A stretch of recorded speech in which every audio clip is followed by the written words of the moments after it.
अस्सलाम वालेकुम, आप देख रहे हैं प्रोग्राम न्यूज़ फीड। मैं हूं मुर्तज़ा डार। प्रोग्राम में आज का हमारा मौजू एपीसी का होने वाला इजलास और इजलास के बाद की सूरत हाल। कल पाकिस्तान पीपल्स पार्टी की जानिब से ऑल पार्टीज कॉन्फ्रेंस का इनेकाद किया गया, जिसमें अपोजिशन की 11 जमातों ने शिरकत की। मुश्तरका एलामिया जारी किया गया, जिसमें वज़ीर आज़म इमरान खान के फौरी इस्तीफ़े का मुतालबा, मुल्कगीर एहतजाजी तहरीक चलाने का ऐलान, वकला, ताजिर, किसान, अवाम और सिविल सोसाइटी को इस तहरीक में शामिल किया जाने का फैसला भी हुआ।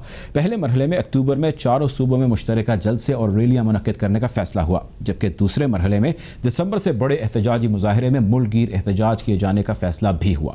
पाकिस्तान डेमोक्रेटिक अलायंस के नाम से कौमी सियासी इत्तेहाद तश्कील दिया गया।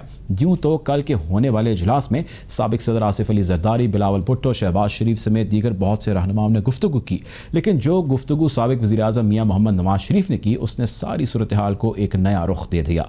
नवाज शरीफ कहने लगे कि आइन के मुताबिक जमहूरी निज़ाम की बुनियाद अवाम की राय है।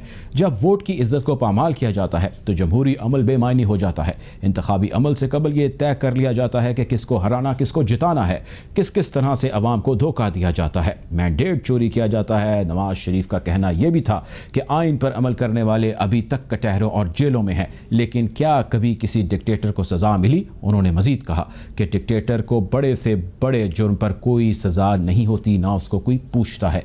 एक डिक्टेटर पर मुकदमा चला, खुसूसी अदालत बनी, कार्रवाई हुई, सजा सुनाई गई, लेकिन क्या हुआ? उनका कहना था कि वोट की बिना पर वज़ीर आज़म को कोई कत्ल, कोई फांसी और कोई गद्दार करार दे देता है। कहने लगे हमारी जद्दोजहद इमरान खान की नहीं बल्कि उनको लाने वालों से है। उधर वज़ीर आज़म समेत हुकूमती मशीनरी ने मियां नवाज शरीफ की इस तकरीर को आड़े हाथों लिया और कहा कि अक़वाम मुत्तहिदा इजलास से पहले पाक फौज को बदनाम करना भारतीय साजिश का हिस्सा है। जबकि आज एक और इंतहाई अहम खबर सलमान शहबाज के हवाले से मंजर आम पर आई, जिसमें सलमान शहबाज के मुलाजमीन के बैंक अकाउंट्स में 9.5 अरब रुपए का इंकशाफ हुआ।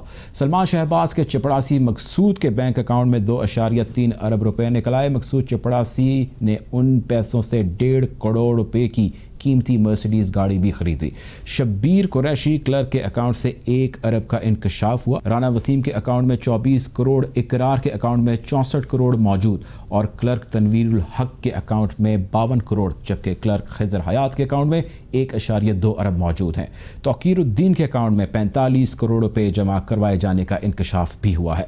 मुलाजमीन रमज़ान शुगर मिल और अल अरेबिया शुगर मिल में काम करते हैं। FIA banking crime circle Lahore ने खुफिया बैंकिंग अकाउंट्स का सुराग लगाया है। मंजरनामा किस जानिब बढ़ रहा है, जानते हैं अपने मेहमानों से। प्रोग्राम में ज्वाइन किया है शेख रशीद साहब ने। शेख साहब, मेरा आपसे सवाल ये है कि कल की आप इस होने वाली मुलाकात को कैसा देखते हैं? कल इमरान खान और उनके साथी सड़कों पर थे और नवाज शरीफ का इस्तीफ़ा जो है उसका मुतालबा कर रहे थे। आज मुतालबा जो है वो अपोजिशन की जानिब से आ गया इमरान खान के इस्तीफ़े का। क्या कमेंट करेंगे इस पर आप? देखें, जब हम अपोजिशन में होते थे ऐसी बातें करते थे, अब वो अपोजिशन में ऐसी करते हैं। ना किसी ने इस्तीफा दिया है, ना किसी ने धरने की बात की है, ना किसी ने ये बात की है वो अदम एतमाद लाएंगे। सो ये कहना कि ये अदम एतमाद लाएंगे, धरना देंगे, इस्तीफा देंगे, वो तो कोई बात नहीं है। जलसा करेंगे जनवरी तक। मैंने पहले कह चुका हूँ कि आप दिसंबर तक देखें, जनवरी में सारी सियासत खुल जाएगी, क्या होना और क्या नहीं होना।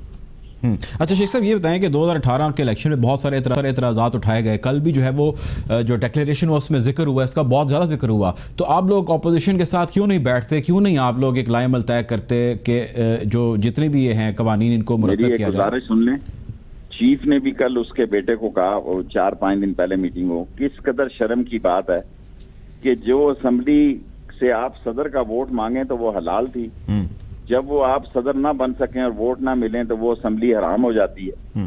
सो ये सारी बातें जो है सिर्फ कहने की हद तक हैं। आप देखते रहें, कुछ नहीं होगा। अगर कल इस्तीफे आ जाते तो एक केस था सीरियस। अब जो जनवरी की बात है, जनवरी दिल्ली दूर अस्त, घबराएं नहीं, उस वक्त तक बहुत सारा पानी पुलों से गुजर जाएगा। बहुत सारा पानी पुलों से गुजर जाएगा। शेख साहब, ये बताएं कि उनको मसला नवाज शरीफ कहते हैं मुझे मसला इमरान खान से नहीं है, उन कुवतों पे है जो उनको लेके आए हैं। अब उसने अपना पासपोर्ट फाड़ना था, उसने अपनी सियासत का गला घोंटना था, उसने अपनी सियासत को दफन करना था, वो कर दिया। लेकिन बहुत सारे लोग ये भी कह रहे हैं कि इससे तो उनकी सियासत को बड़ी तकवीत मिली है। बस ये सोचने की बात है ना, दोनों तरफ से सोचा जा सकता है। अच्छा, अगर अपोजिशन इस्तीफों का जो है वो ऐलान कर देती है, कहते हैं कि हम इस्तीफे देने लगे, आप क्या लाएमल इख्तियार करेंगे? देखिए, मार्च से पहले तो वो चाहेंगे ना कि सेनेट का इलेक्शन ना हो, ताकि तहरीक इंसाफ को वो कवरेज ना मिल सके, ताकि वो आज़ाद हो जाएं। जो अक्सरियत उनको कौमी असम्बली में है वही सेनेट में हासिल हो जाए, तो ये फिर डिबेटिंग क्लब के मेंबर बन जाए। वो तो ये नहीं चाहेंगे। लेकिन अल्टीमेटली अपोजिशन शिकस्त खाएगी, कुछ नहीं बिगड़ेगा इमरान खान का। इमरान खान 5 साल पूरे करेगा। आर्मी चीफ साहब ने सर मुलाकात की, आज पार्लियामान के बहुत सारे लीडरान से उनकी मुलाकात हुई है, इस पे क्या राय रखते हैं आप? आपको क्या लगता है? मैं नहीं मिला, मैं उस वक्त मौजूद नहीं था। अच्छा, ये बताइएगा कि यहाँ कहा जा रहा है कि बहुत सारे ऐसे इदारे हैं जो अपना अपना रोल प्ले कर रहे हैं, गवर्नमेंट को पावर में लेके आए, और ऐसी बहुत सारी चीजें। लेकिन कई बेवकूफ इस दुनिया में ऐसे हैं जो जिस प्लेट में खाते हैं उसमें छेद करते हैं। ये वही ज़ियाउल हक था जिसकी जूते चाट कर ये यहाँ तक पहुंचा नवाज शरीफ। ये वही नवाज शरीफ था जिसका जनरल जिलानी ने इसको एक्साइज एंड टैक्सेशन का मिनिस्टर बनाया। अच्छा, वही ज़ियाउल हक था जी। ये वही जुनेजो था जिसकी पीठ पे छुरा घोंपा ज़ियाउल हक के लिए नवाज शरीफ साहब ने। अब ये जो इसने अपनी सियासी कब्र खोदी है, इसमें दफन होगा सियासत इसकी इंशाल्लाह। ठीक है सर। शहबाज शरीफ साहब का लास्ट सवाल, शहबाज शरीफ साहब का मुस्तकबिल क्या देखते हैं? भाई ये बड़ा अहम सवाल है। ये 1 महीना मैंने आपसे अर्ज की है, आज 21 तारीख है, 21 अक्टूबर तक देखें क्या बनता है। बहुत शुक्रिया जी, हमारे साथ मौजूद थे वफाकी वजीर रेलवे शेख रशीद साहब। गुफ्तगू को मजीद आगे बढ़ाएंगे, वक्त हुआ चाहता है ब्रेक का, ब्रेक के जाने पड़ते हैं।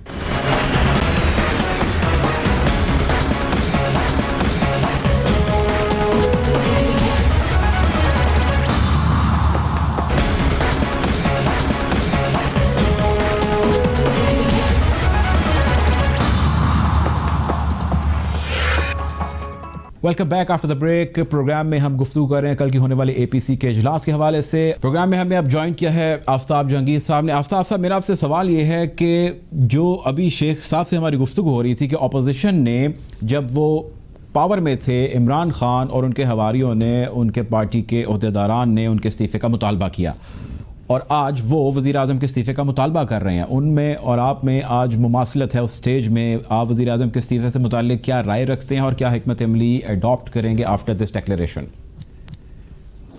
अच्छा देखिए, बात ये कि अपोजिशन का काम क्या है। अपोजिशन का काम यही है कि वो तहरीकें चलाए, वो रोडों पे आए, जलसे करे और उसके बाद इस्तीफ़ों का मुतालबा करे। लेकिन उसको अगर वो ये काम भी ना करे तो फिर वो क्या काम करे?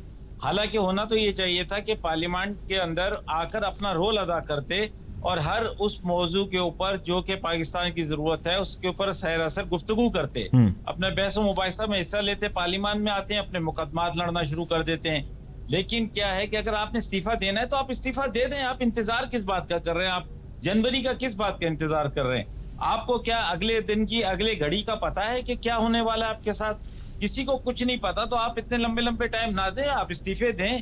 जैसे हमने भी दिए थे इस्तीफे 2013 के इलेक्शन के बाद, हमने भी इस्तीफे दिए थे। वो तो अलग बात है कि जी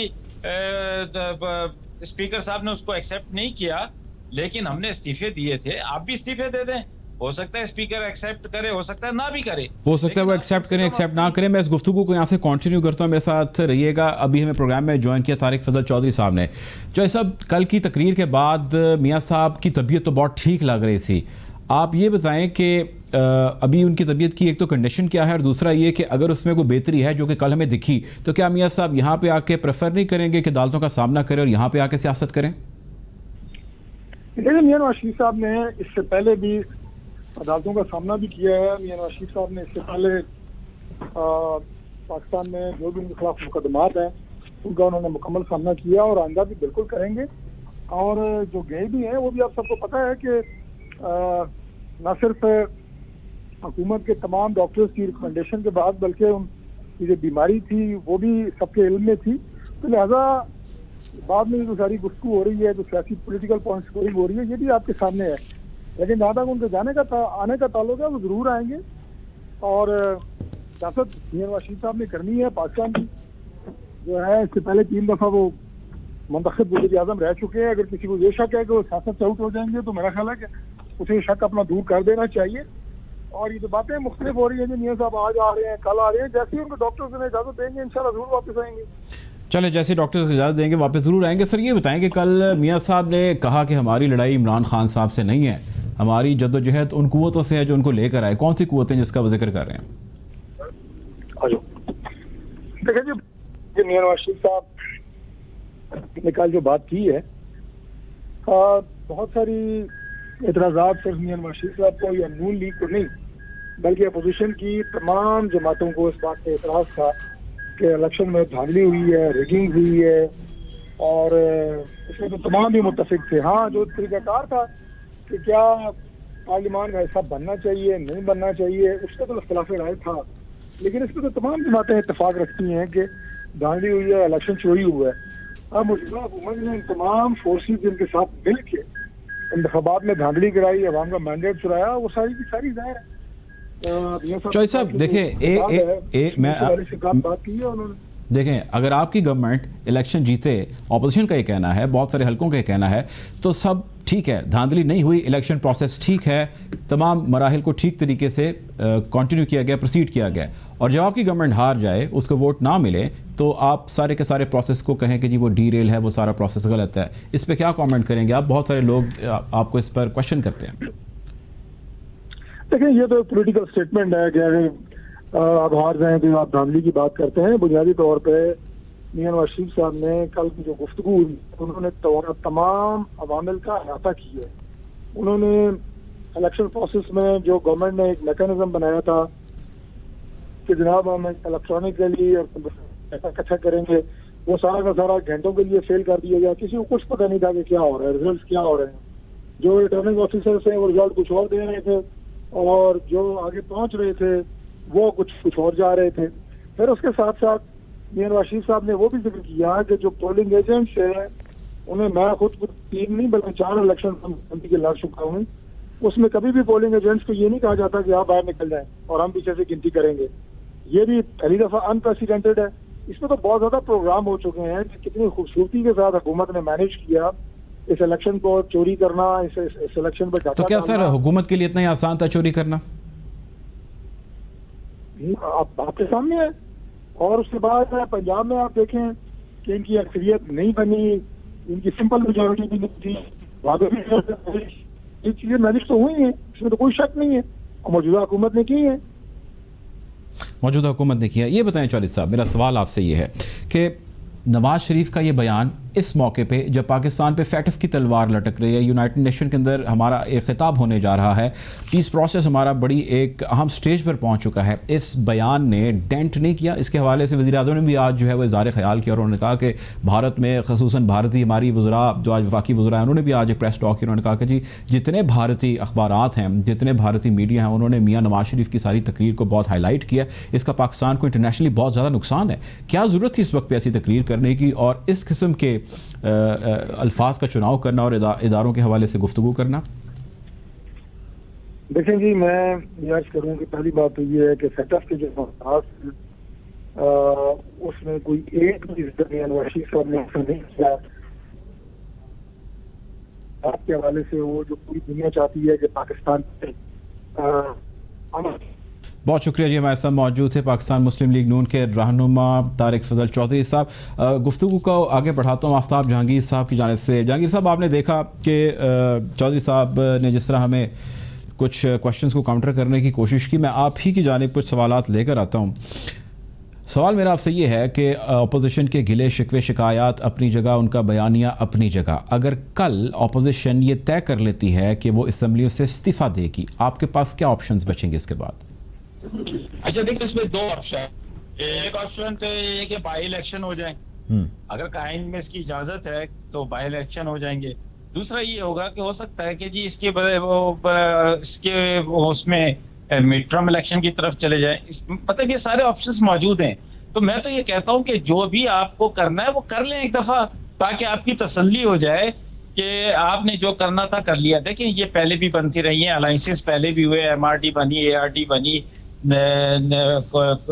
9 सितारे बने, ये सारी चीजें होती रही। जिस आज आप ये PMD PDM बनी है, जिसको मैं पाकिस्तान डिजास्टर मैनेजमेंट बोलता हूँ, कि जी मूवमेंट है ये कि आप खुद चाहते नहीं है कि जी जमहूरियत पले, जमहूरियत बढ़े, जमहूरियत तकवीयत और जमहूरियत को मिले।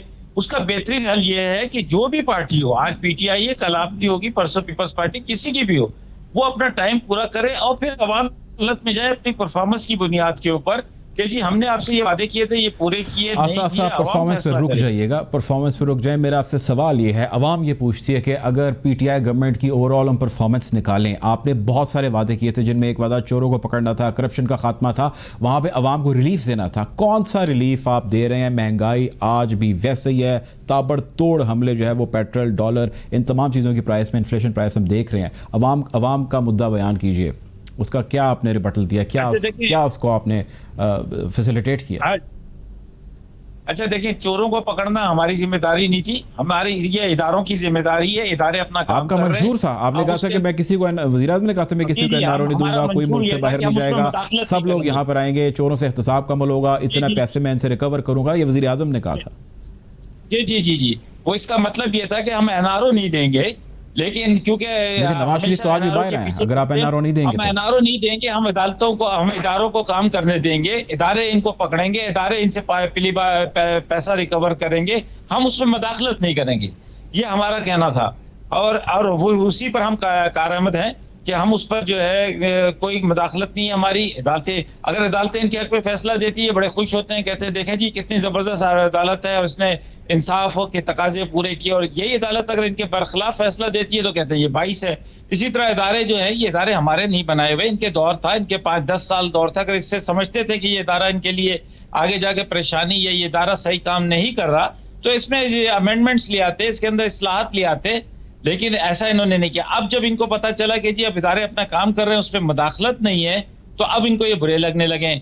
और जहां तक रह गया सवाल महंगाई का और इसका, तो वही वाली बात मैं आपसे फिर कहूंगा कि अगर हमारी परफॉर्मेंस अच्छी नहीं हो तो वो अवाम को फैसला करना है, अवाम को मजबूर ना किया जाए। देखिए इसके अंदर तो सर अवाम सरापा एहतजाज है, अवाम का एक बहुत बड़ा हल्का है जो कह रहा है कि आप लोगों ने महंगाई में कोई कमी नहीं की। कल एपीसी की 11 जमातों ने, जिसमें से मुझे एक बात पता है कि कई जमातें ऐसी है, कई लोग ऐसे हैं जिनका एक भी स्टेक नहीं है। फॉर एग्जाम्पल मैं नाम ले रहा हूं कि अचकजई साहब का क्या स्टेक है, मुझे बताएं कि अनस नूरानी का क्या, अवैस नूरानी का क्या स्टेक है, मुझे बताएं आफ्ताब शेरपाव साहब का क्या स्टेक है, और ऐसी बहुत सारी जमातें हैं। तो मतलब जब उनको पता है कि जी हमारा कोई स्टेक नहीं, तो वो आते हैं खाना वाना खाने के लिए, गपशप लगाने के लिए, ताकि एक प्लेटफॉर्म पर रहें। और ये मतलब वरना तो उनका काम तो ये ना अपने इलाकों में आए, शहर कराची में अवैस नूरानी आए, उनका स्टेक सिर्फ वहां पे आके खाना खाने से नहीं हो सकता, उनका स्टेक ये हो सकता है कि वो वहां पर आए, बैठे, ऑपोजिशन का जिस तरह एक हेल्दी ऑपोजिशन उसका रोल प्ले करें, गवर्नमेंट की पॉलिसीज पे तनकीद करें। उनका तनकीद करना तो राइट है, उनका ऑपोजिशन आवाम के साथ करनी है, आवाम के मसाइल पे करनी है, तो उसको शहर कराची है अवैस नूरानी का। आपको पता है कि मैं और इसी तरह आफ्ताब शेरपाव का केपी के है, इसी तरह अचकजई साहब का बलोचिस्तान है। वहां की आवाम में जाएं, वहां के लोगों के पास जाएं, वहां से वोट लेकर आए, उन्हें मुतमईन करें, उन्हें बताएं कि हम तुम्हारा नुमाइंदा है।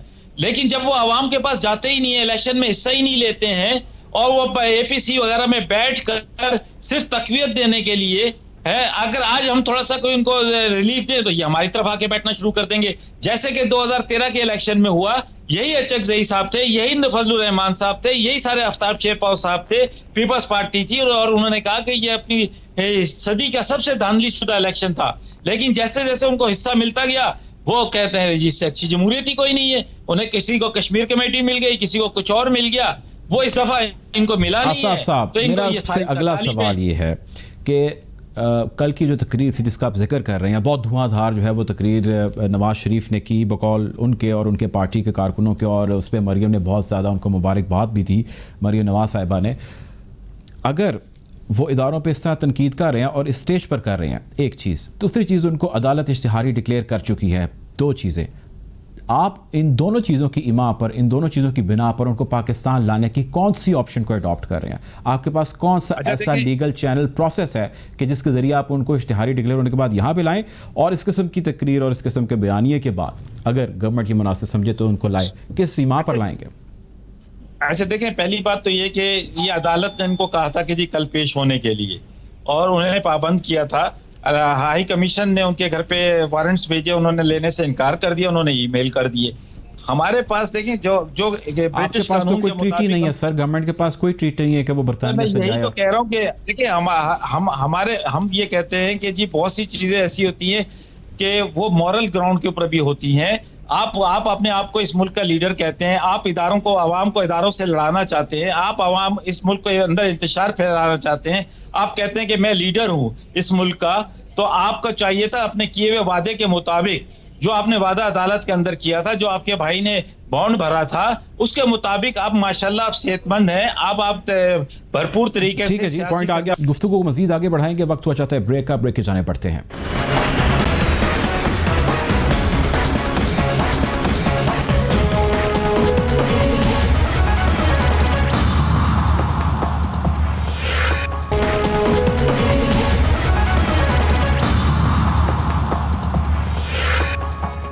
Welcome back after the break. Program में हम गुफ्तगू कर रहे हैं कल की होने वाले एपीसी के इजलास के हवाले से। प्रोग्राम में ज्वाइन किया चौधरी मंजूर हुसैन साहब ने, पाकिस्तान पीपल्स पार्टी के सीनियर रहनुमा। चौधरी साहब, कल बड़ी धुआंधार किस्म की तकरीर एपीसी के अंदर हम मियाँ मोहम्मद नवाज शरीफ की हमने देखी।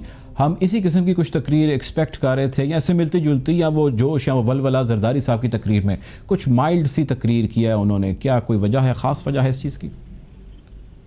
आपका ख्याल हो सकता है, बातें वही उन्होंने की हैं, वो सारे तकरीबन एक पेज पे हैं, तो एपीसी हुई है। बात करने का अपना अपना अंदाज होता है, हर किसी ने अपनी अपनी बात की, वही की है कि कॉन्स्टिट्यूशन वायलेट हो रहा है, वही बात कही है कि स्पेस नहीं दी जा रही पॉलिटिकल फोर्सेस को, वही बात हो रही की है उन्होंने भी कि ये नाजायज जिसको दिल करता है केसेस बना देते हैं, जिसको दिल करता है छोड़ देते हैं, वही बातें हैं सारी। उसमें कौन सी ऐसी बात है जो जरदारी साहब ने नहीं की? अच्छा, जैसे मौलाना साहब ने लंबी तकरीर की है। मौलाना साहब ने ये कहा कि आप लोग असम्बलियों से इस्तीफा दें, इस ऑप्शन पे कितना गौर कर रहे हैं आप?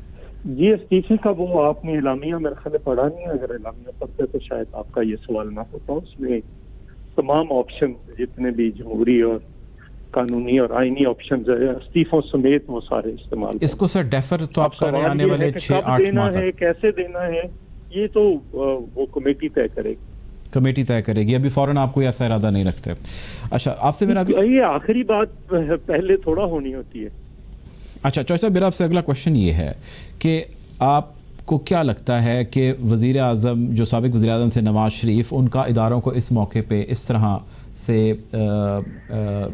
इस हवाले से, इस तरह से उनको सामने लाना और इस हवाले से गुफ्तगू करना और इस हवाले से उन पर एक किस्म का ब्लेम रखना और कहना कि जी मेरी नवाज शरीफ, इमरान खान से मेरा कोई मसला नहीं, मेरा मसला जो है वो उनसे है जो उनको लेकर आए हैं। आपको लगता नहीं कि फैट एक तरफ है, अफगानिस्तान का प्रोसेस ऑलमोस्ट क्लोजिंग पे है, यूनाइटेड नेशन में पाकिस्तान की तकरीर है, ये बहुत डैमेजिंग है as you being part of opposition coalitions? पहली तो बात यह है कि ऐसा है कि इस मुल्क के अंदर कभी भी कौमी सलामती ठीक नहीं हुई, हमेशा हालात नाजुक होते हैं, सरहदों पे प्रॉब्लम्स होते हैं। सवाल ये है, आपको सवाल ये करना चाहिए, या मैं आपसे कर लेता हूँ, क्या ये बात उन्होंने कौन सी बात गलत की है? क्या इलेक्शन के अंदर जो कुछ होता है वो बातें गलत हैं?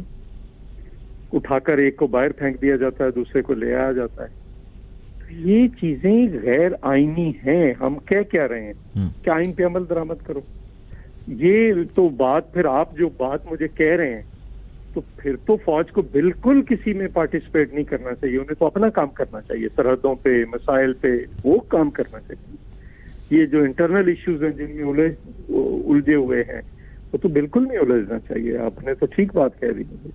अच्छा सर, ये बताएं कि पाकिस्तान पीपल्स पार्टी और उनके सरबराहान के मुस्लिम लीग नून के हवाले से बहुत सारे ऐसे माजी में बयानात हैं जो आपकी, मेरी और नाजरीन की आंखों के सामने हमेशा रहे। कल एक मसले का शिकार और आज एक मसलहत का शिकार, किस जो है वो आपको लगता है कि आप लोग अलायंस को जो है वो तरवीज दे रहे हैं? किस जो है वो डेमोक्रेटिक सेटअप को? सूरत हाल को आपने कल के पर्सपेक्टिव में देखना है, आज की सूरत हाल को आपने आज के पर्सपेक्टिव में देखना है। अच्छा, ये बताएं, सूरत हाल होगी उसके मुताबिक है। क्या इमरान खान ने एमकेएम को कातिल नहीं कहा था? क्या इमरान खान ने क्यू को डाकू नहीं कहा था?